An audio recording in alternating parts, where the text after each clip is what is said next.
மனுஷந்தா முருகனோட அவதாரம், வீரத்தை தத்தெடுத்தா சிவதாரம்.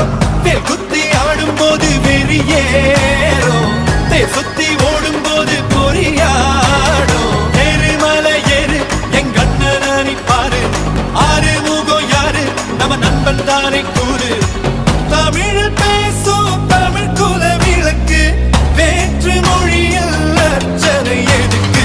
விண்ணும் மண்ணும் கடகடக்க, காத்தும் புயலும் கடகடக்க, வாரா வாரா மலையேறி வேலையா. வேலும் மயிலும் பரபரக்க, காடும் மலையும் கடவெடக்க, வாரா வாரா வரிசையிலே முருகையா. தமிழ